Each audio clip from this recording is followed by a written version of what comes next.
Burke और हिजाब पर आपने इस देश में सियासत देखी है, खूब शोर शराबा भी देखा, लेकिन अब तो बुर्के को लेकर जान से मारने की खौफनाक नौबत तक आ गई है। उत्तर प्रदेश के शामली में फारूक नाम के शख्स पर आरोप है कि उसने बुर्का नहीं पहनने पर अपनी पत्नी की हत्या कर दी। वारदात की भनक किसी को ना लगे, इसके लिए अपनी 2 बेटियों को भी मौत के घाट उतार दिया। आरोपी पुलिस की गिरफ्त में है, जिसके पास से 315 बोर के तमंचे, 7 खोखे और कारतूस बरामद किए गए हैं। अब सवाल ये उठता है, एक तरफ इंसान चांद पर पहुंच गया है और दूसरी तरफ बुर्के पर जान से मारने की नौबत तक क्यों आ गई? क्या कट्टर मानसिकता इसकी वजह है?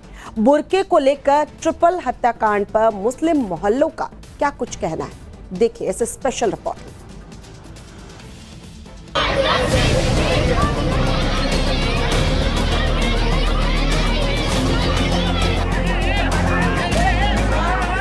जिस हिजाब और बुर्के को लेकर इस देश ने खूब हंगामा देखा, शोर शराबा देखा,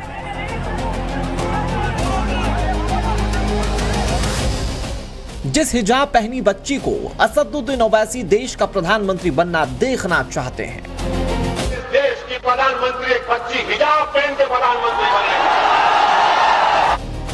जिस हिजाब और बुर्के पर इस देश में जमकर सियासत होती रही है, आज हिजाब के नाम पे पूरे मुल्क को पूरी दुनिया में कटहरे में खड़ा कर दिया, बदनामी हो रही है हमारी। हम अपनी बेटियों को इंशाअल्लाह ताला अगर वो ये फैसला करती है कि अब्बा अम्मी मैं हिजाब पहनूंगी, तो अब्बा अम्मी पहने बोलेंगे बेटा पहन, तुझे कौन रोकता हम देखेंगे इंशाअल्लाह।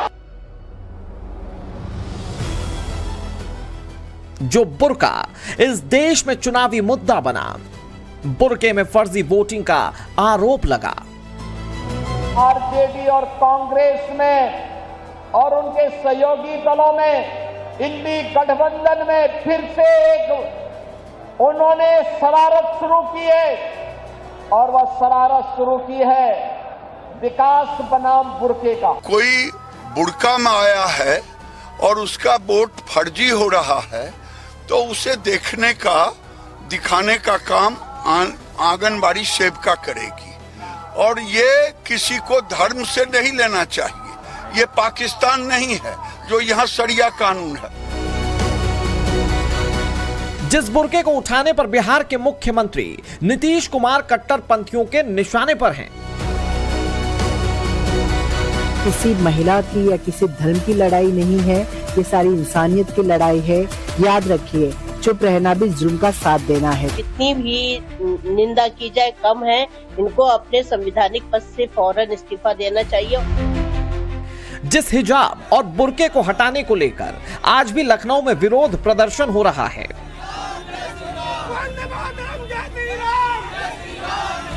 जिस हिजाब और बुर्के को एक बड़ा वर्ग फंडामेंटल राइट बताता है, मजहबी हक बताता है। हिजाब न सिर्फ हमारा फंडामेंटल राइट है, मुस्लिम महिलाओं और खवातीन का फंडामेंटल राइट के साथ साथ ये हमारा मजहबी हक भी है। अब उसी बुर्के को लेकर उत्तर प्रदेश के शामली से दिल दहलाने वाली वारदात सामने आई।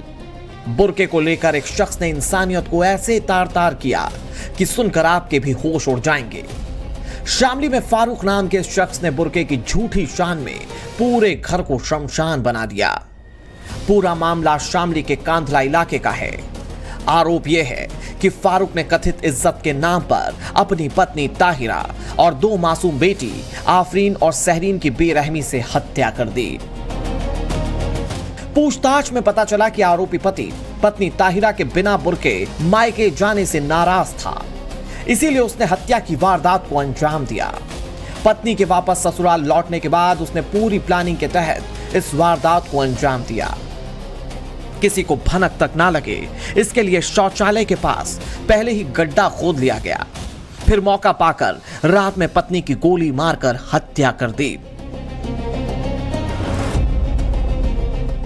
वारदात के वक्त आरोपी की 2 बेटियां नींद से जाग गई, तो उन्हें भी इसने मौत के घाट उतार दिया, जिससे किसी को भी कत्ल की भनक तक ना लग पाए। हालांकि पुलिस ने तहकीकात की तो पूरा भेद खुल गया। आरोपी फारूक ने अपना गुनाह भी कबूल कर लिया है। फारूक जिसकी पत्नी और बच्चे गायब थे, उससे उन लोगों ने सख्ती से पूछताछ की और उसने बताया कि मेरी पत्नी के साथ मैं और हमारे 5 बच्चे घर में रहते, बहुत गरीब मैं था और मैं होटल पे काम करता, रोटी बनाने काम करता था मैं। हमारी पत्नी विगत 1 महीने पहले, चूँकि मैं गरीब था और हमारी शादी मंसूरपुर जफरनगर में हुई थी, वो हमसे कुछ पैसे मांग रही थी, इसको लेके हमारा विवाद हो गया था और बिना वो बुर्का और नकाब के अपने मैके चली गई अपनी छोटी बच्ची को लेकर के। इस बात को लेकर काफी परेशान था कि हमारी इज्जत चली गई।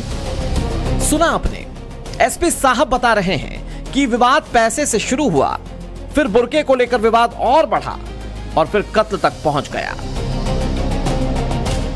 और तभी से इसके मन में भाव जग गया कि इसको लौट के आने पर इसकी मैं हत्या करूंगा मैं। तो ये जाके कैराना से एक व्यक्ति से तमंचा परचेज करके ले आया था। ये घर में शौचालय के गड्ढे के बहाने इसने गड्ढा खुदवा लिया था और पत्नी के आने के 8 दिन तक इसने प्रतीक्षा किया और रात में मौका देखते जब इसके बच्चे सो गए तब इसने घटना कारित की, लेकिन दुर्भाग्य से इसके 2 बच्चे जग गए और अब घटना का भेद न खुले, इसलिए इसने दोनों बच्चों की इसने हत्या कर दी थी।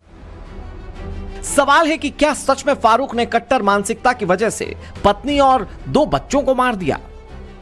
क्या फारूक के दिमाग में ऐसी कट्टर सोच भर दी गई थी कि उसके लिए जान से कीमती बुर्का था? आज महिलाएं पुरुषों के साथ कंधे से कंधा मिलाकर हर क्षेत्र में आगे हैं, तो फिर फारूक की सोच इतनी कट्टर क्यों? फारूक ने कोरी इज्जत के लिए सिर्फ अपने परिवार को ही नहीं उजाड़ा, बल्कि उसने इंसानियत का भी कत्ल कर दिया। भला इंसानियत से ज्यादा धर्म और क्या हो सकता है? इस हत्याकांड की कहानी जो भी सुन रहा है वो खौफजदा है, लेकिन सवाल यह कि क्या आज के दौर में ऐसी मानसिकता होनी चाहिए? क्या आज के दौर में बुर्का, हिजाब को लेकर मानसिकता बदली है या फिर लोगों पर कट्टर सोच भारी है? इसे जानने के लिए हम अलग अलग मुस्लिम मोहल्लों में गए। सबसे पहले लखनऊ और वाराणसी के मुस्लिमों का इस हत्याकांड पर क्या कहना है, जरा सुनिए। ये हिजाब जो है हमारे इस्लाम का एक बहुत बड़ा वो है जी, ताकि बड़े बूढ़ों के सामने जब घर की बेटी या बहू जाती है तो उसको पर्दे में जाना चाहिए। ये हमारे मुस्लिम समाज में भी है और हिंदू समाज में भी ये है। ये तो गलत है, अगर कोई जान दे देता है या जान ले लेता है, ये नहीं बताया गया कहीं पर कि भाई देखो ये घूंघट बहुत जरूरी है, इससे तुम्हारी सुरक्षा होती है, ये सुरक्षा का विषय है, सम्मान का विषय है। अब ना कि उसको इतनी कट्टरता से उसको मतलब मार देना, ये गलत है, बहुत गलत है। उनके खिलाफ ये कार्रवाई होना चाहिए, सख्त सख्त, जो ये हरकत करे। इस तरह के जो कट्टरता वाले लोग हैं, ये टोटल पाकिस्तान से इनका तार जुड़ा हुआ है। ये बाहर के लोग हैं और जो यहाँ कट्टरता दिखा रहे हैं और जो ये काम हुआ है, ये काफी दर्दनीय है। इसमें सारे मुसलमानों को विरोध करना चाहिए इसका, और कंधे से कंधा मिला के उस परिवार के उस सदस्य को मौत के घाट उतरवाने की कोशिश करना चाहिए। नहीं, लोग अपने मन से पहनते हैं। अब जा रही लड़कियां स्कूल जा रही, कॉलेज जा रही, तो अपने मन से अपना फेस कवर करके जा रही, तो अच्छी बात है। तो पहन भी सकती, नहीं भी पहन सकती।